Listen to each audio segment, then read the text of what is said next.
Bienvenidos al último video tutorial de la práctica de la unidad número 5. En este caso trabajaremos el teorema de Stokes y de Gauss. Realizaremos los ejercicios 5.64 y 5.65. Del ejercicio 5.64 seleccione el número 3 y el número 5.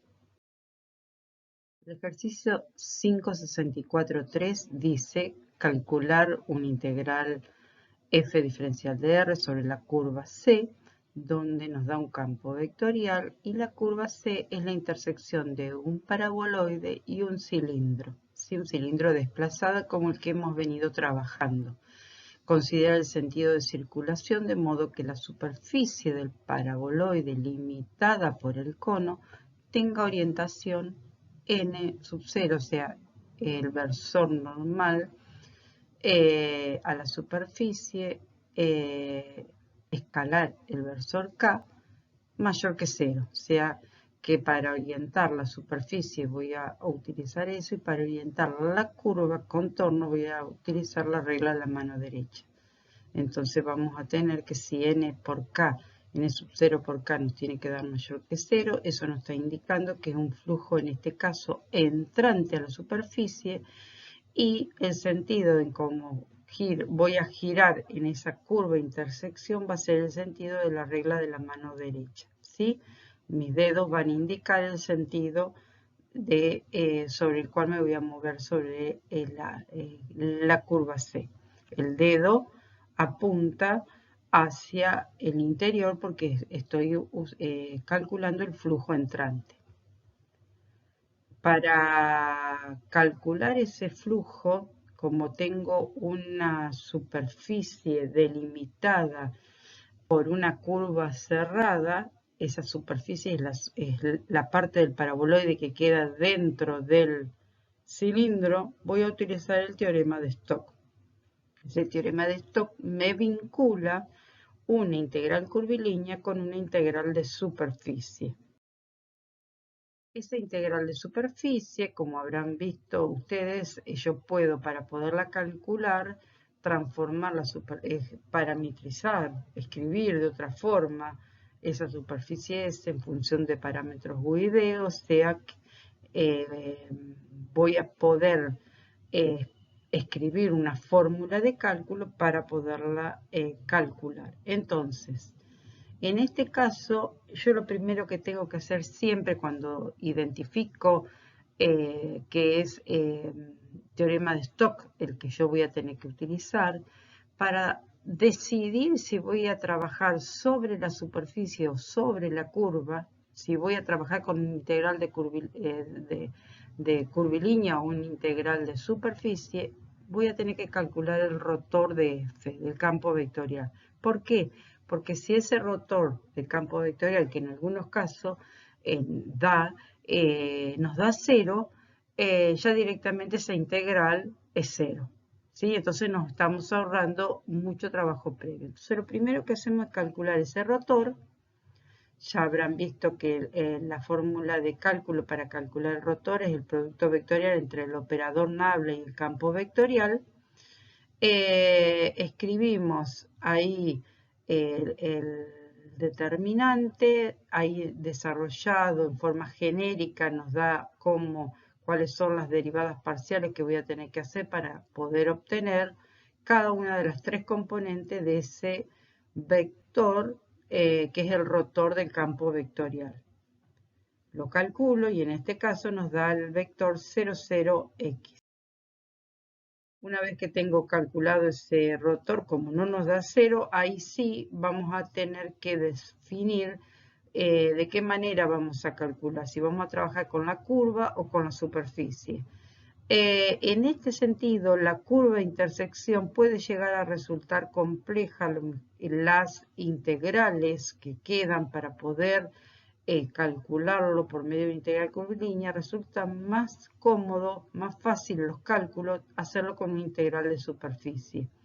Entonces, si decidimos por este camino, lo próximo que tenemos que calcular es el vector normal R de U vectorial R de B.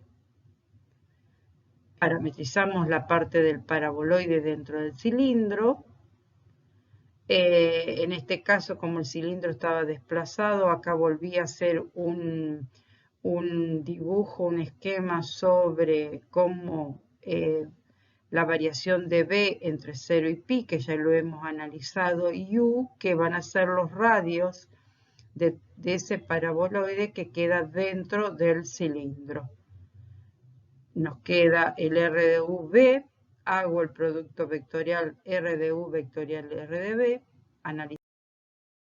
analizamos bien los cálculos para que nos dé bien. El rotor lo ponemos en función de la parametrización de la superficie. Hacemos el producto escalar del rotor y el vector normal y nos queda en este caso u cuadrado más coseno de b. Una vez que tenemos ese producto escalar, calculamos, reemplazamos en la fórmula de cálculo, ¿sí? Y en este caso nos da 0 los cálculos de ese integral y nos está dando como significado físico que no existe circulación ni flujo, circulación por la curva ni flujo a través de la superficie para este ejercicio. El ejercicio 564.5 similar nos pide calcular la circulación, o sea, la integral curvilínea sobre una curva, nos da el campo vectorial, la curva es la curva intersección entre un plano y los planos coordenados, y nos pide indicar gráficamente la orientación que ha elegido para recorrer la curva. Entonces ahí tengo hecha la representación del plano, y están dibujadas las 3 trazas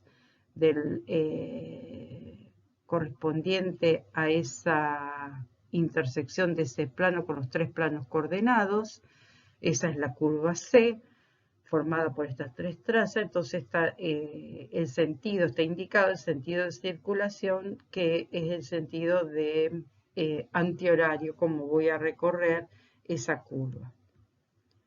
Por el teorema de Stokes, tengo una región, una superficie delimitada por una curva cerrada, entonces voy a poder aplicar el teorema de Stokes, y lo voy a poder calcular ya sea por la integral curvilínea o por la integral de superficie.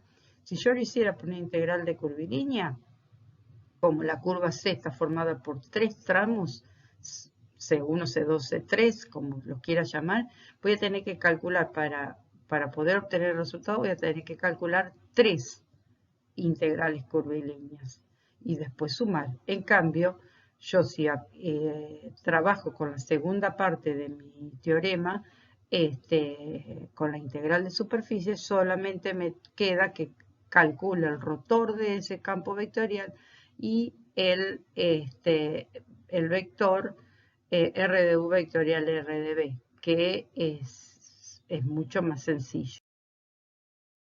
Calculamos entonces el rotor, ¿sí? Calculamos dado ese campo vectorial, nos calculamos primero el rotor, que nos dio el vector nulo, significa entonces que esa integral, eso es lo que les decía en el ejercicio anterior, que si lo primero que tenemos que hacer es calcular el rotor, porque si ese rotor nos da 0, significa que cualquiera de las dos integrales que calculemos nos va a dar 0. También la interpretación física, que no existe ni circulación ni flujo a través de la superficie. Por último, vamos a trabajar con los ejercicios 565. Vamos a hacer el 1 y el 4, que ya estos son correspondientes al teorema de Gauss, porque nos va a pedir calcular el flujo total que saliente o entrante a un sólido. Entonces, por ejemplo, el ejercicio 565.1 dice calcular el flujo saliente del campo vectorial B a través del contorno del recinto sólido, y tenemos un recinto delimitado por un cilindro, por una región delimitada por un cilindro, por X mayor o igual que 0, es una región del espacio delimitado por los planos coordenados, y el Z entre 0 y 1. Entonces, si nos recordamos lo realizado en el video anterior, si queríamos calcular el flujo total y lo hacíamos con una integral de superficie calculando el flujo que saliente de cada una de esas caras de ese sólido, íbamos a tener que calcular en este caso la superior, la inferior, los dos laterales y todo el contorno del frente del borde del cilindro, o sea, serían 5 integrales de superficie, 5 flujos. Sumarlo y ese sería el flujo total saliente. Trabajando con el teorema de Gauss nos vincula una integral de superficie, ¿sí? Una integral de superficie con una integral triple, una integral de volumen. Dentro de esa integral de volumen, lo único que tenemos que calcular previamente es la divergencia, es un operador que es un escalar, la divergencia del campo vectorial. Entonces, en este caso va a resultar mucho más fácil escribir el recinto de integración de ese recinto B, calcular la divergencia y calcular ese flujo total a través de una integral triple. Entonces tenemos el campo vectorial B, calculamos su divergencia como la suma de las derivadas parciales de cada uno de los campos escalares que lo forman, primero con respecto a X, la segunda derivada con respecto a Y, la segunda componente, y más la derivada de R, que es la tercer componente del campo vectorial con respecto a Z. Eso nos da un escalar, que es la divergencia del campo vectorial B.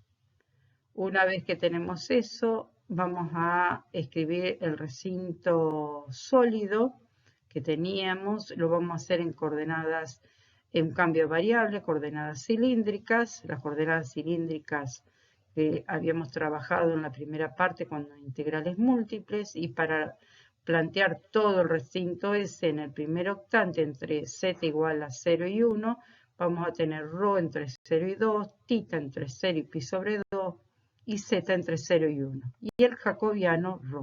Pasando directamente ese recinto de integración, calculando la integral triple de la divergencia del campo B, que era el 18, el jacobiano, y de los tres diferenciales calculamos y nos da el flujo total 18pi, que es el flujo total saliente de las 5 caras que tiene ese sólido B.